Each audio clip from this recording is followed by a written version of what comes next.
አክብሮታዊ ሰላምታችን በያላችሁበት ድረስ እንደምን አላችሁ የተወደዳችሁ የሚዲያችን ተከታታዮች አዳዲስና ወቅታዊ ሰበር መረጃዎችን ይዘን መጥተናል። በቅድሚያም አርዕስቶቹን እንንገራችሁ። ከፍተኛ የብልጽግና ባለስልጣናት በታጣቂዎች መገደላቸው ተሰማ።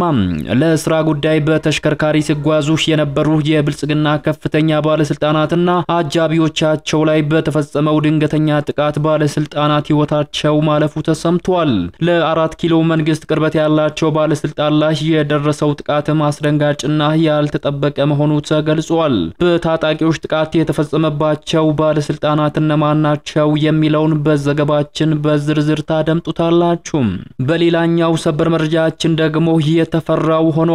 በከፍተኛ ውጥረት ውስጥ የሚገኙት ኢትዮጵያና ኤርትራን በተመለከተ ጉድ ያስባለ መረጃ ወጥቷል።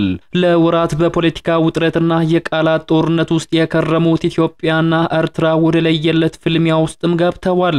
ኢትዮጵያ ጦርነቱን ለመጀመር የመጨረሻውን ደዊል መምታቷም ተሰምቷል። ኢትዮጵያና ኤርትራን በተመለከተ የተሰማውን አዲስ መረጃም በዝርዝር የምንነግራችሁ ይሆናል። በአማራ ክልል እየተደረገ የሚገኘው ጦርነትና እየተፈጸሙ የሚገኙ የደፈጣ ጥቃቶች ተባብሶ መቀጠላቸው ተገለጸ።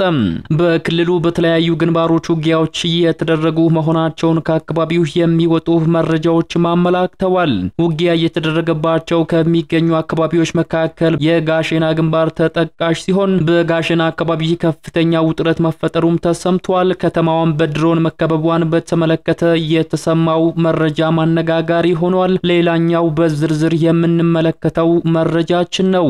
የተወደዳችሁ የሚዲያችን ተከታታዮች እነዚህንና ሌሎች በርካታ መረጃዎችን በዚህ ሰዓት የመረጃ ጊዜ ወደናንተ የምናደርስ ይሆናል። እንደተለመደው ቪዲዮ ላይክ እና ሼር በማድረግ አብራችሁን ቆዩ። አዲስ የሆናችሁ ደግሞ ሰብስክራይብ በማድረግ አዳዲስና ወቅታዊ መረጃዎችን ያግኙ። አሁን ወደ ዝርዝር መረጃዎቹ እናመራለን። በቅድሚያም በአማራ ክልል እየተደረገ የሚገኘው ጦርነትና እየተፈጸሙ የሚገኙ የደፈጣ ጥቃቶች ተባብሶ መቀጠላቸው ተገልጿል። በክልሉ በተለያዩ ግንባሮች ውጊያዎች እየተደረጉ መሆናቸውን ከአካባቢው የሚወጡ መረጃዎችም ያመላክታሉ። ውጊያ እየተደረገባቸው ከሚገኙ አካባቢዎች መካከል ጋሸና ግንባር ተጠቃሽ ሲሆን ከትላንት ሌሊት ጀምሮ በፋኖ ኃይሎችና በመንግስት ኃይሎች መካከል በከባድ መሳሪያ የታገዘ ውጊያ በአካባቢው መደረጉ ተገልጿል። አሁን ላይ በጋሸና ከተማ ውጥረቱ መንገሱም ተሰምቷል። በከተማዋ የሰውና የተሽከርካሪ እንቅስቃሴ ተገድቧል። ዛሬ ማክሰኞ መስከረም 27 ቀን 2018 ዓመተ ምህረት በከተማው የሚውለው ትልቁ የከተማዋ ገበያም ተበትኗል ነው የተባለው። ገበያተኞች ገና በጠዋቱ ወደ መጡበት እንዲመለሱም ተደርገዋል ሲሉ የከተማዋ ነዋሪዎች ስለ ሁኔታው አስረድተዋል።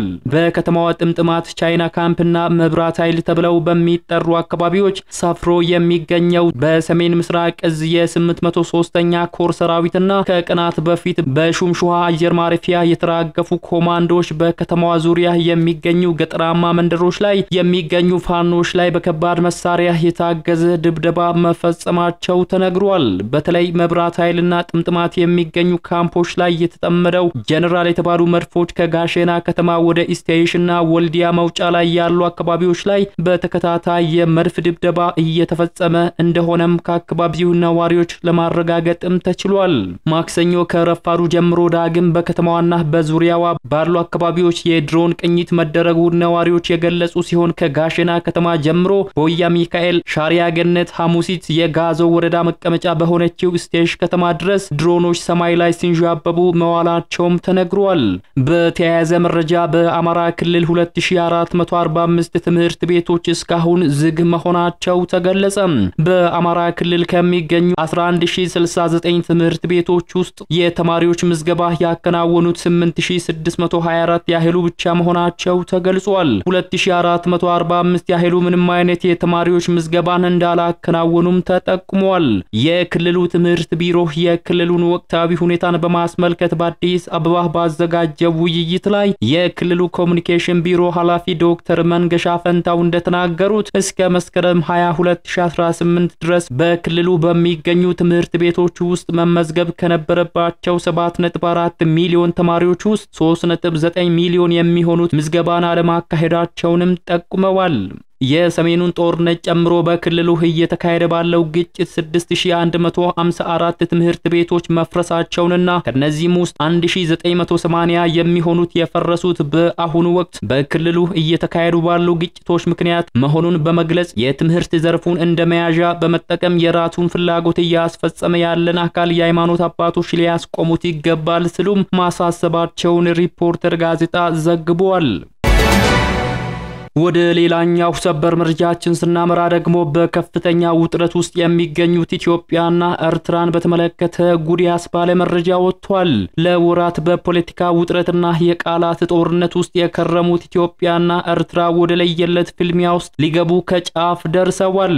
ኢትዮጵያ ጦርነቱን ለመጀመር ለተባበሩት መንግስታት ድርጅት ማሳወቋም ተሰምቷል። ኢትዮጵያ ለሁለተኛ ጊዜ ኤርትራን በተመለከተ ለተባበሩት መንግስታት ድርጅት በላከችው ደብዳቤ በኤርትራ ላይ እርምጃ እንደምትወስድ ማስጠንቀቃለች። ኢትዮጵያ ከወራት በፊት ኤርትራ በውስጥ ጉዳዮች ጣልቃ እየገባች ነው በማለት ለተባበሩት መንግስታት ድርጅት ያቀረበችው ስሞታ ምላሽ ሳይሰጥበት ሁለተኛ ደብዳቤ ማስገባቷም ተሰምቷል።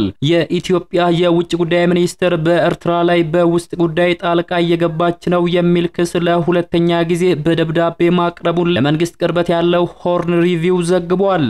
ከአራት ወር ገደማ በኋላ ለሁለተኛ ጊዜ ለመንግስታቱ ድርጅት የገባው ደብዳቤ ኤርትራ የኢትዮጵያ መንግስት ተፋላሚዎችን በማስታጠቅና ከህወሓት ጋር በማበር የሚከስ ነው።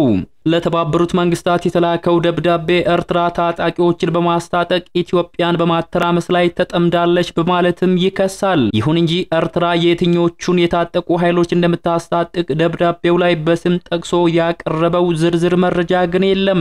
በአሁኑ ወቅት በተለያዩ አካባቢዎች ከመንግስት ጋር የሚፋለሙ የታጠቁ ኃይሎች ያሉ ሲሆን የአማራ ፋኖ ኃይሎችና የኦሮሞ ነጻነት ሰራዊት ኦነግ ሸኔ ዋናዎቹ ናቸው። ምንም እንኳን በግልጽ በደብዳቤው ላይ ባይገለጽም ኤርትራ የፋኖ ኃይሎችን እንደምታስታጥቅ በኢትዮጵያ መንግስት ባለስልጣናት በኩል በተለያዩ አጋጣሚዎችም በተደጋጋሚ ሲገለጽ ቆይቷል።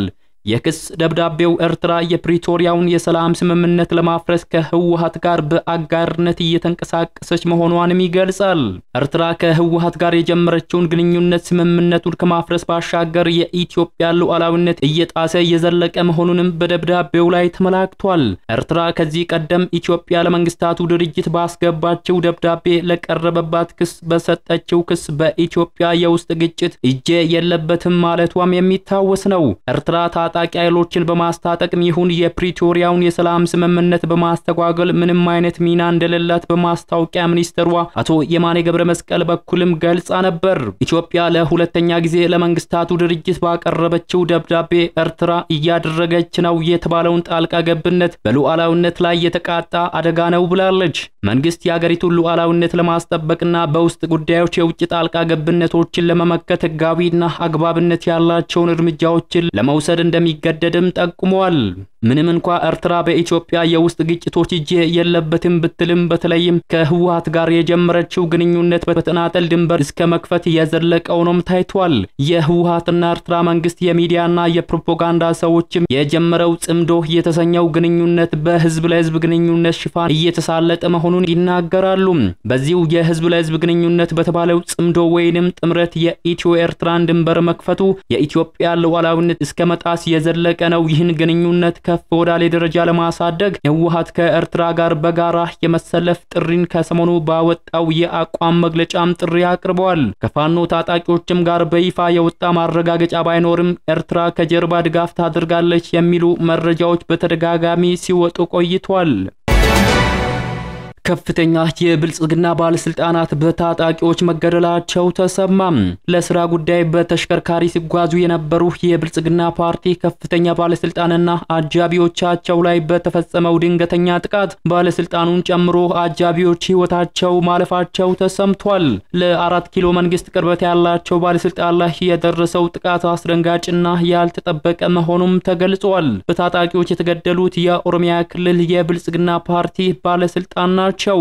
በኦሮሚያ ክልል ሰሜን ሸዋ ዞን ሂዲቡ አቦቴ ወረዳ ታጣቂዎች በፈጸሙት ድንገተኛ ጥቃት የወረዳው የብልጽግና ፓርቲ የፖለቲካ አደረጃጀቶች ዘርፍ ኃላፊ ደሜ ቱሉና ስማቸው ያልተገለጹ የወረዳው የመንግስት ኃላፊዎች ላይ ልዩ ስሙ አብዶ በተባለ ስፍራ ላይ በደረሰው ጥቃት መገደላቸውን ዋዜማ ራዲዮ ዘግቧል። ከኃላፊው ጋር ለስራ ወደ አንድ ቀበሌ በመጓዝ ላይ የነበሩ ለጊዜው ቁጥራቸው በውል ያልታወቁ በርካታ የፖሊስና የሚሊሻ አባላትም እንደተገደሉ ከምንጮች ማረጋገጡን ዋዜማ ራዲዮ በዘገባው ላይ አስፍሯል።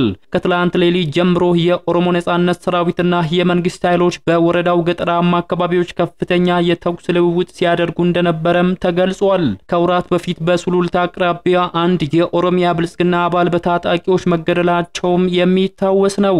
የተወደዳችሁ የሚዲያችን ተከታታዮች ለሰዓቱ ያዘጋጀንላችሁ መረጃዎች የተከታተላችሁትን ይመስሉ ነበር። ከሰዓታት በኋላ በሌሎች አዳዲስ መረጃዎች ዳግም እስከምንገናኝ በያላችሁበት መልካሙን ሁሉ ተመኘን።